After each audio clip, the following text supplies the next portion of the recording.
राजकोट में एक ATM service company में काम करने वाले जितेंद्र परमार एक मध्यम वर्ग के प्रामाणिक इंसान हैं। उनकी शादी को करीब 4 साल हो चुके हैं। उन्हें एक बेटा भी है। वैसे तो जितेंद्र पाठ पूजा में कम ही मानते हैं, पर रास्ते में मंदिर या मस्जिद आ जाए तो सिर झुका भी लेते हैं। जितेंद्र की नौकरी का समय तो दिन में 8.5 घंटे होता है, पर एटीएम मशीन का फॉल्ट आने पर उन्हें रात के किसी भी वक्त सर्विस देने जाना पड़ता है। अपने इसी काम के चलते वह एक रात अपनी बाइक पर जा रहे थे।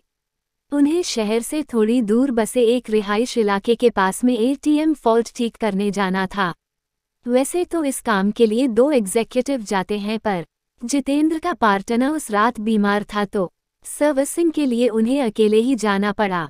स्पॉट पर जाकर जितेंद्र ने अपनी बाइक स्टैंड पर लगाई। तभी उन्हें वहां एटीएम बूथ पर एक लड़की दिखी। जितेंद्र ने सोचा कि उसे शायद पैसे निकालने होंगे और वो के ठीक होने का वेट कर रही होगी। फॉल्ट ठीक करने के लिए जैसे ही जितेंद्र एटीएम बूथ के अंदर आए तो वह लड़की भी अंदर आने लगी। सिक्योरिटी गार्ड ने उन्हें बाहर रुकने के लिए कहा। अब जितेंद्र अपना काम कर रहे थे, तभी अचानक उसकी नज़र एटीएम बूथ के बाहर गई। वहां उन्होंने जो देखा उसे देखकर उसके पसीने छूट गए। बाहर खड़ी लड़की एटीएम गार्ड की मुंडी अपने हाथ में लिए खड़ी थी और वह जितेंद्र की ओर घूर कर देख रही थी। ये सब देखकर जितेंद्र का दिल बेतहाशा तेजी से धड़कने लगा। उन्होंने वहां से नज़र हटा ली और सोचा कि ये उनका भ्रम होगा। वो ये सब सोच ही रहे थे कि तभी अचानक उनके सीनियर का फोन बज उठा। ये फोन वहां का फॉल्ट जल्दी ठीक करने के लिए था। कांपते कांपते जितेंद्र फिर से काम पर लग गए। थोड़ी ही देर में उन्होंने एटीएम मशीन ठीक कर लिया। इस बार एटीएम बूथ से बाहर देखने पर सब नॉर्मल लग रहा था। वह लड़की भी वहां खड़ी थी और एटीएम बूथ का गार्ड भी उसके पास आराम से खड़ा था। जितेंद्र ने सोचा कि पहले जो भी देखा था वह सब उसका भ्रम होगा। वह काम निपटा कर सीधा अपनी बाइक की ओर दौड़ गया। जाने से पहले उसने एक बार फिर एटीएम बूथ पर नज़र डाली, तब एक बार फिर से उसका दिल दहल गया। एक बार फिर बाहर खड़ी लड़की एटीएम गार्ड की मुंडी अपने हाथ में लिए खड़ी थी। इस भयानक नज़ारे को देखकर जितेंद्र बुरी तरह डर गए और जल्दी से वहां से भाग निकले।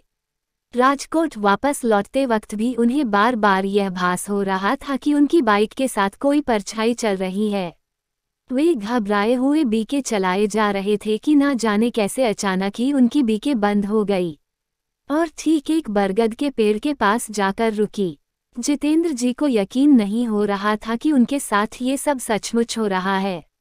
उन्होंने नज़र उठाई तो बरगद की शाखा से झूलती एक आकृति नजर आई। उसके हाथ में एक नरमुंड था और वो अजीब घरघराहट भरी आवाज में कुछ बोल रही थी। जितेंद्र जी ये सब देखकर वहीं जड़ हो गए। न उनकी चीख निकली, न उनके अंदर हिलने की ताकत बची। चुड़ैल पेड़ से उतरी। उसके उल्टे पांव देखकर जितेंद्र जी के पसीने छूट गए। उन्होंने आंखें मूंद ली और भगवान को याद करने लगे। चुड़ैल उनके बगल में आकर बैठ गई और उनका सर सहलाने लगी। इसके बाद जितेंद्र जी को कुछ याद नहीं कि उनके साथ क्या हुआ। जब होश आया तो वे एक हॉस्पिटल में थे। सुबह कुछ स्थानीय लोगों ने उन्हें बेहोश पड़ा देखकर हॉस्पिटल पहुंचा दिया था। इस घटना के महीनों बाद तक जितेंद्र बेसुध रहे और काफी पूजा पाठ के बाद ही उनकी हालत फिर से सामान्य हो पाई। अब वे राजकोट छोड़ चुके हैं और एक सामान्य जीवन जी रहे हैं।